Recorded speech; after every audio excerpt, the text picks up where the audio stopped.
Iedomājies, tu esi līdziepašnieks kompānijā. Kāda ir tava numur viens fantāzija par savu dzīves? Piemēram, tu dzīvo skaistā mājā, brauc ar fantastisku auto, visi atskatās, ka tu brauc garām, vai tu pārziemo siltajās zemēs, tev nav jāprot laiks depresīvā novembrī Rīgā kaut kur, vai tev nav jāstrādā no 9 līdz 5, tu vari brīvi plānot savu laiku, no rīta skriet, gulēt, meditēt, nodarboties ar seksu vai whatever. Vai arī, piemēram, tu vari tikt kādā žurnālā uz vāka vai intervijā Formas, piemēram.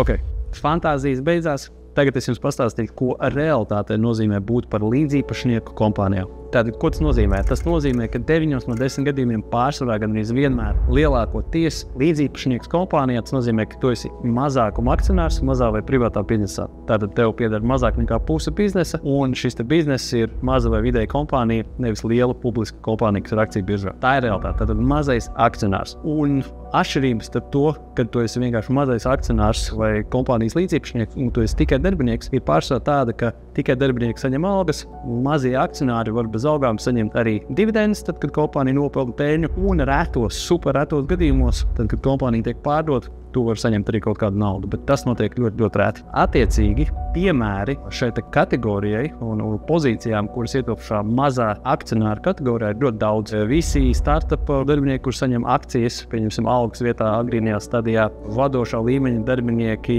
jau lielākās kompānijās, kurām maksā bonusus un kuriem piešķir arī akcijas par labi padarīt darbu, vai pat kompāniju dibinātāji īpašnieki, kuri strauji attīsta biznesu, piesaista investīcijas, pārdod savas daļas un dažādos citos veidos atšķēdās, viņi beigās 10 gadu garumā vai ilgāk kļūst par mazajiem akcionāriem paši savā biznesā. Un es esmu sastapies principā ar visām šīm pozīcijām. Es esmu pats bijis dibinātājs kompānijā un gadu garumā šo kompāniju audzējot, esmu kļūst par mazo akcionāru pats savā biznesā.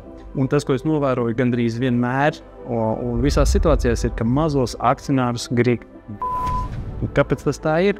Tas ir labs jautājums. Jo lielie vai dominējušie akcionāri vienmēr, protams, rīkojas savās interesēs, un tad, kad šīs intereses nesakrīt ar mazo akcionāru interesēm, maziem akcionāriem principā nav īsti instrumentu, ko darīt, ja vien tu jau neesi padomājis par to iepriekš. Līdz ar to tevi, kā mazo akcionāru, pieņemsim vadības līmeņa darbinieku vai kā savādāk, var atlaist no valdes, tevi var izmest no menedžmenta, un tad tu paliec viens pats tumsā un neziņā, nezinot par to, kas ar šo kompāniju principā notiek, kurā tev pašam ir daļas. Attiecīgi, lielākoties gadījumos tas bieži tā izpildās, ir kaut kāds konflikts, un tāpēc pārsvarā, ja vien tu neesi pieredzējis biznesa īpašnieks, kas jau laicīgi domā par savu akcionāru tiesību aizsardzību, tad visdrīzāk, kā mazais akcionārs, darbinieks, kompānijā tu visdrīzāk būs aizmirsis par to, ka tev uz savām tiesībām ir arī jāfokusējās, viņas ir jāizsargā juridiski, jo ikdienā tu vienkārši nodarbojies ar savu darbu pienākumu pildīšanu. Rezumē,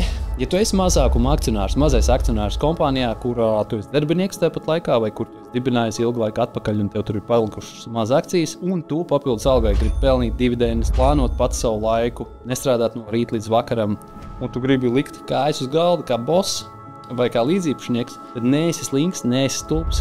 Paņem palīgā juristu, kurš pārzina tiesu praksi, kurš pārzina likumu, lai šis jurists sastāda akcionāru līgumu, kur tu paraksti ar pārējiem akcionāriem, un lai viņš sastāda statūtus, kuros ir ielikti punkti, kas tev palīdz ietekmēt kompānijas darbību. Ja tu to neizdarīsi, tad tu vari vainot tikai pats sevi, tad, kad kāds no pārējiem akcionāriem tevi gribēs īstenot. Ok, paldies, ka skaties šo video, laiko, subscribe, share un ierakst komentāros, ja tev ir pieredze kā mazajam akcionāram kompānijā, vai tev ir bijuši konflikti ar citiem akcionāriem, izstāst par to, kā tev ir gājis. Paldies!